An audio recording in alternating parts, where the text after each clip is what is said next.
I've helped hundreds of writers make multiple five figures from various projects, no matter if they were a beginner copywriter at the start of their journey or a creative director with over 30 years of experience. Most writers are leaving thousands of dollars on the table every single month because of outdated pricing strategies that keep them in the feast or famine cycle and constant ups and downs that freelancing unfortunately have to offer. In this video, I'm going to give you the exact strategy that we use for both copywriters and content writers so you can start charging what you're worth without scaring clients away. Let's get right into it. All right, so before we get into the actual strategies, I want us to discuss the difference between the two types of writing services, okay? Because the strategy is quite different for these two. And I'm talking about direct response copywriting and content writing, okay? Because these are two separate things. They're not the same type of writing, okay?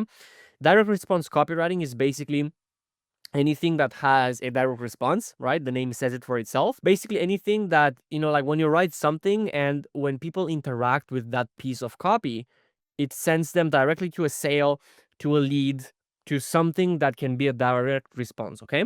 And that can usually be email sequences, sales pages, landing pages, ad copy, VSLs, upsell pages, anything that has an increase in conversion that generates sales is direct response copywriting.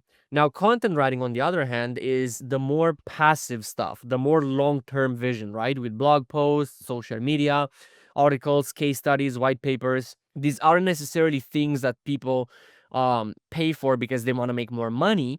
They pay for this because they need them. They have a long-term goal. They can also get sales from this, don't get me wrong, but it's not going to be direct response instant, right? That's the difference. Now, with direct response, the key characteristic is that you can directly track the impact of your work on a client's bottom line. When you write an email sequence, for instance, and it generates $50,000 in sales, that is a measurable result.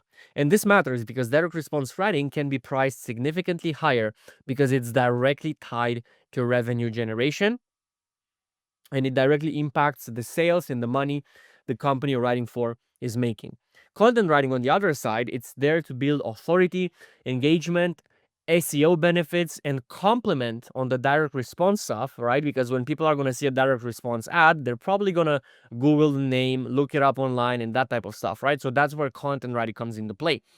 But the results aren't immediately trackable in the same way direct response is, unless it's a very specific example, like you're promoting a blog for an affiliate marketer where their blog has like links and they make sales, right? But if you ask me, that still falls into direct response copywriting. But anyways, because of this, many business owners will struggle to see the financial benefit of this, making it a harder sell, right? And meaning you cannot price as high as direct response. Now, stop pricing these the same, okay? That's the mistake I see a lot of people doing. They just price these the same by the hour, by the word, by the cent, or whatever you want to price them, right? Or stop doing that. Let me show you exactly the right strategy on how to price for maximum revenue, both for direct response copywriting and content writing. We're going to go over direct response copywriting first because I like this one more personally. With direct response, there is virtually no upper limit to what you can charge because you are directly impacting revenue. And your income isn't limited by your time, but more by the company size and your performance, right? That's why I truly do not recommend to charge per hour as a direct response copywriter. Here is the formula that I recommend. It's basically taking 10% of the potential revenue your copy could generate multiplied by the probability of success. And of course, it's all a hypothesis, right? You cannot know for sure what you're going to do for a company, but that's the thing, right? That's how pricing works. You have to make a hypothesis, base it on real data and on assumptions, and then if it works, fine. If not, that's business, right? So let's give you an example, right? Let's say you're writing a sales page for an online course creator who sells a $2,000 program. They currently get about 5,000 visitors to their sales page monthly with a 2% conversion rate, generating 100 sales or $200,000 monthly. Now, based on your experience improving sales pages, you truly believe that by getting in and working on the sales page, you can increase the conversion rate to 3%, which means adding 50 additional sales per month or $100,000 in extra revenue. Nothing is guaranteed as well, right? Because you don't know for sure if this is going to happen. This is just your hypothesis based on what you've done so far. So you have to assess the probability of achieving this result at 60%, right? Based on the client's current page performance, their traffic quality, your track record with similar projects, right? Because for instance, if you work with a client that has a sales page and it's very shitty, right? It's like literally just written by ChatGPT. It doesn't make any sense and it's just there to be there kind of thing, right? And you come in and you know that obviously like with your skills you can literally make it better 100%. And because of that, you're just going to skyrocket their conversion rate from 0.3%, which is pretty bad, to a standard 1 to 2%, right? Now, if you know that, of course, you can increase this percentage to 70% or 80% because you just know that you are going to get results. But on the other hand, if you are assessing a sales page that's already strong, it's already well written, it already is proven to make sales at a certain KPI above the market average, then this number might go down to 40%, 50%, right? Because you have to assess the probability. Now, the calculation in this scenario here would be $100,000, which is the total revenue you believe you can add to that company. We multiply that by the percentage, right, which is 60% in this case. So we multiply it by 0.6. And then we have $60,000 expected value, right? So this is the expected value that the person is going to get from our service. And now, as I said here, we take 10% of that, right? So we just do literally like $60,000 times 0.1, and we have $6,000. And there it is. This is how you should price direct response copy. Because if you are focusing on direct response copy as well, you should have enough skill to assess someone's business and someone's copywriting and know if you can for a fact increase their results or not. Now, remember, as the potential revenue increases, so does your fee. That's the beautiful thing about direct response. And that's why targeting larger businesses is crucial in this game, right? Because if the course was $5,000 instead of $2,000, the potential additional revenue jumps to $250,000, right? With the same effort, and your fee would be around $15,000 for the same amount of work. That's why, as a direct response copywriter, it's very important to choose your clients wisely, right? Stop working with broke people, trying to make them rich, and start working with more people that are already doing well, and you just help them do better, okay? Here's a pro tip. For ongoing work, you want to also introduce a commission structure. That's what I love about direct response, right? Because you are so confident in your skills that you can make these types of deals. And you might say, I'll create the sales page for $4,000, but I'd also like 5% of revenue generated above your current baseline for the first 3 months, right? So now instead of making $6,000 on the deal, you might be cashing in on 10,000, 12,000, 13,000, right? Because now you're just taking a share for the next 3 months. And I promise you, a business owner is not going to have a problem giving you 5% of the revenue generated above their current baseline, right? So it's literally just percentage of the money you make them. It's not even percentage of the whole asset. Now, of course, this is very situational and the whole game can change. If you write the asset from zero, of course, you can request the money from the entire funnel. So yeah, just play around with it and find a way to make it work. That's how I like to structure this, especially if you're offering a service that's more like a one-time thing, like landing page copy, VSL copy, and these types of things, where people might not need emails and social media and that type of stuff. I would just take a percentage of the funnel and lower my initial fee, so I make it more reasonable for the client, but at the same time, I have some recurring coming in over the next couple of months. So yeah, I hope that's clear. Now let's move on to content writing as well. The biggest mistakes I see people doing here are charging by the word, charging by the hour, and undercharging dramatically. Okay? Stop this immediately. When you charge per word, you're basically incentivized to be wordy instead of effective, right? We all know that copy, like no matter if you're writing a long form asset like an article or a white paper, it's still supposed to be as concise and as short as possible to increase the retention of the user, right? So what you're doing by charging per word, you're just incentivizing yourself to make the copy or the content shittier because you want a higher paycheck, right? And it's the same time with hours. Why would you spend 3 hours extra on writing a blog just to make like an extra tens of dollars when you can work on more projects, get more clients, build more experience, advance your business further, right? Here's a formula I recommend for content writing. First, you want to establish your desired hourly rate. Okay, we're not gonna charge hourly, but you still need to know like what your current hourly rate is. Okay, and it's gonna make sense in just a second. And next up, you want to estimate how many hours a project will take you realistically. Okay, don't stretch it. Don't think that you're God and you're gonna finish it faster. Just be realistic with how long a project will take you. And let's say a comprehensive blog post, including research, including everything, will take you roughly 5 hours. Okay. Now, you want to multiply your hourly rate by the estimated hours, which is $100 times 5, and that's $500. And then you want to create a package deal by subtracting 10%. So that means out of $500, we're subtracting 50, which means realistically speaking, we should charge $450 per blog post. Okay. So in this example here, you still have an hourly rate, but it's not to charge hourly and stretch projects. It's to set a baseline for what you charge on a project basis, if that makes sense. Because later down the road, if you gather more experience and you feel like, okay, I might go up to 150 for my hourly rate, then you just redo the calculation and you have your price per blog post. Okay.